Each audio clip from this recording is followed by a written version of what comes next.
Video کے نیچے subscribe کے بٹن پہ کلک کریں، بیل کے آئیکن پہ کلک کیجئے تاکہ ہر نئی ویڈیو کی نوٹیفیکیشن آپ کو مل جائے۔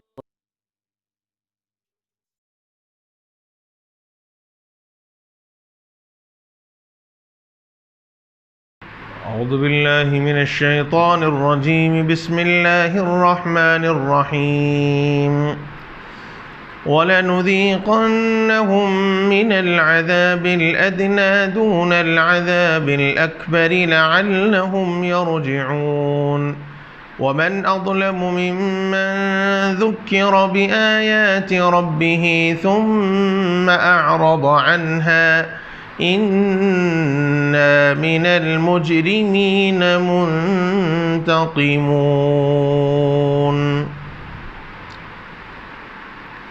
قرآن مجید کی ان آیات شریفہ میں حق تعالی جل شانہ نے ایک بات یہ فرمائی ہے کہ ان لوگوں کو جو اللہ کے نافرمان ہیں، چاہے کفر کے اعتبار سے ہو چاہے فسق کے اعتبار سے ہو، یعنی مسلمان تو ہیں لیکن اللہ کی نافرمانی کرتے ہیں، یا حقیقتاً کافر ہیں، اللہ تعالیٰ ہی کی نافرمانی نہیں بلکہ کفر کرتے ہیں، تو ان کے واسطے اللہ رب العزت والجلال نے ایک بات فرمائی ہے، فرمایا وَلَنُذِيقَنَّهُم مِّنَ الْعَذَابِ الْأَدْنَىٰ دُونَ الْعَذَابِ الْأَكْبَرِ۔ حق تعالیٰ جل شانہ فرماتے ہیں کہ ہم ان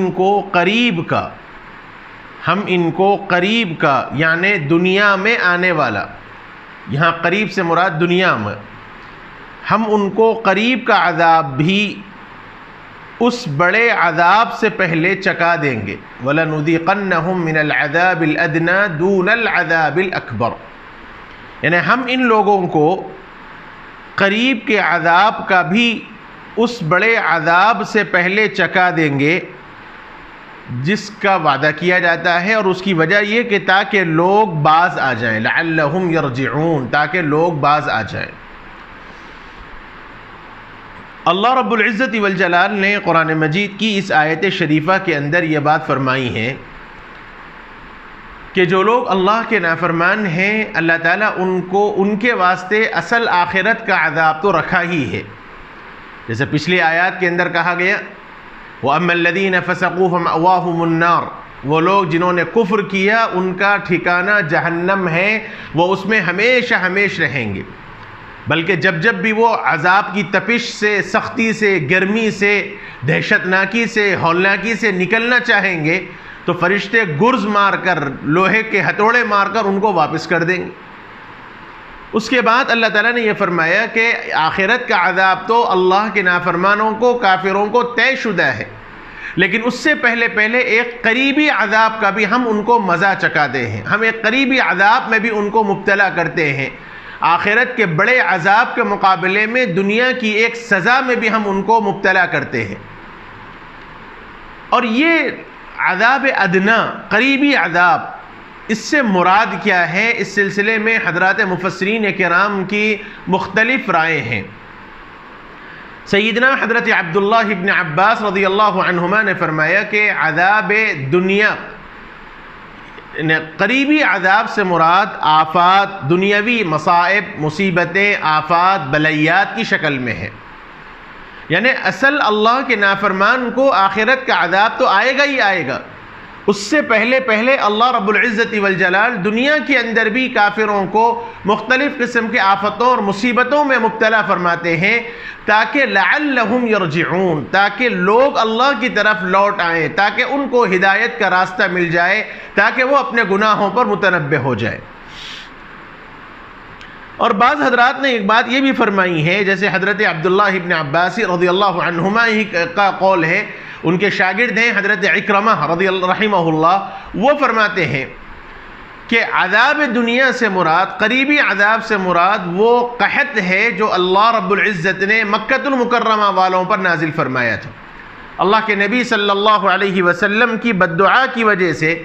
ان کافروں پر ایک 7 سال کا سخت قحط نازل ہوا تھا،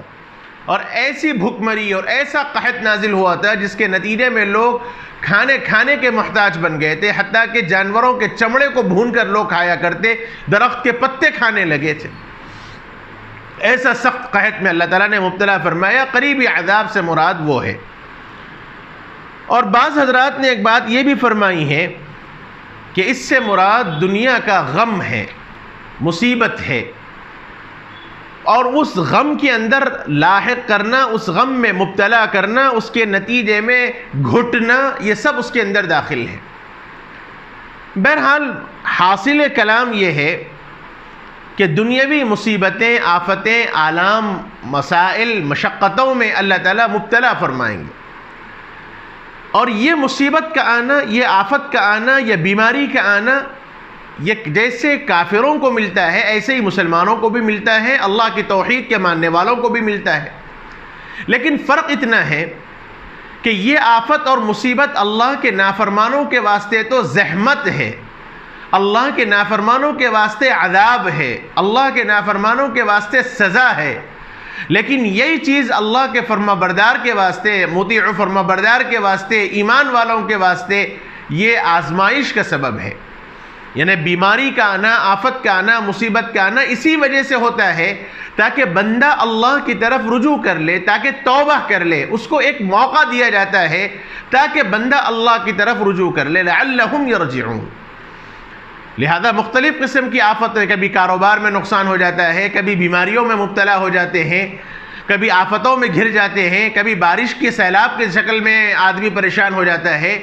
ابھی یہ موجودہ سچویشن کے اعتبار سے اسی دنیا میں پھیلی ہوئی اس وبا ہی کو، کورونا ہی کو آپ لے لیں، اللہ تعالیٰ کی طرف سے ایک آزمائش ہے، اور ایسی خطرناک آزمائش میں اللہ نے ساروں کو مبتلا کر دیا۔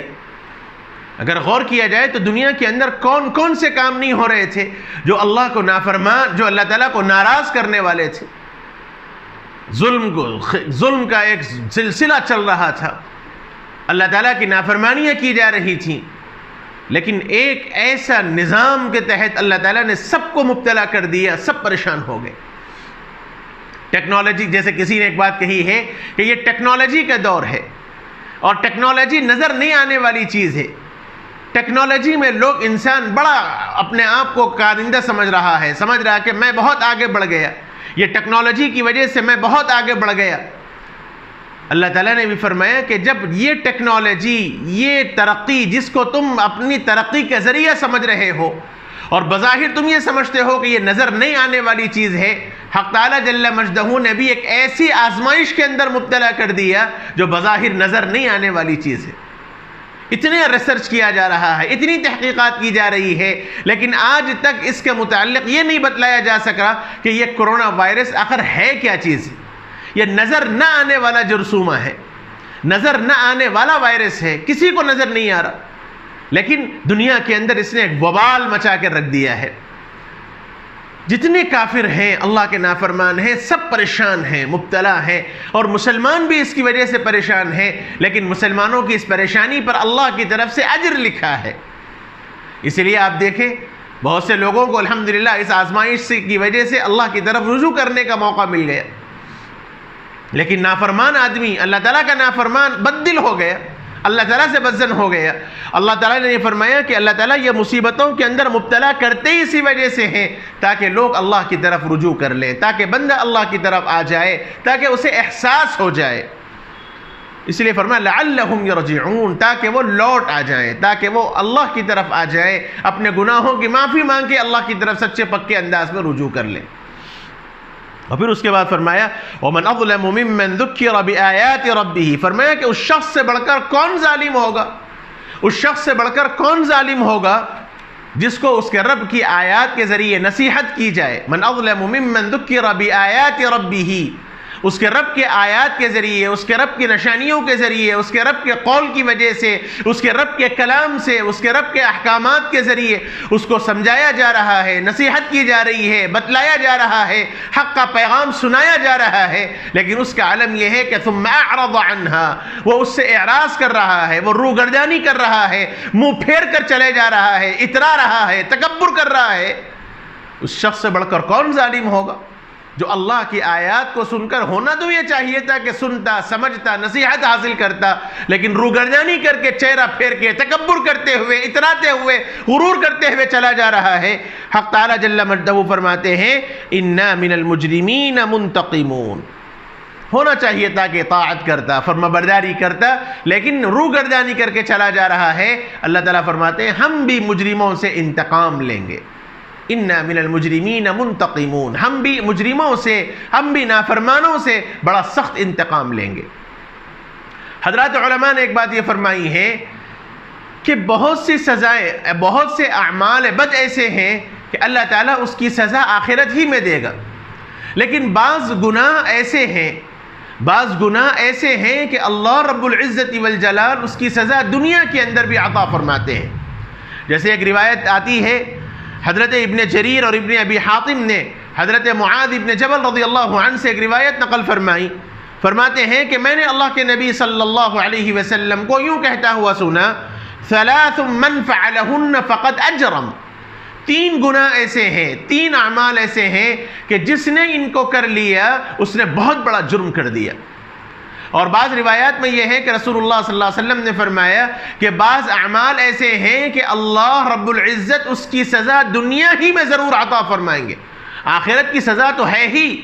آخرت کی سزا تو طے ہے، عذاب اکبر تو ملنا طے ہے، جہنم میں جانا طے ہے، لیکن اس کے ساتھ ساتھ یہ 3 گناہ ایسے ہیں کہ بندہ جب ان گناہوں کو کرے گا اللہ تعالیٰ اس کی سزا دنیا میں ضرور عطا کر دیں گے، دنیا میں بھی عطا کریں گے اور آخرت میں بھی اللہ تعالیٰ اس سزا کو عطا فرمائیں گے۔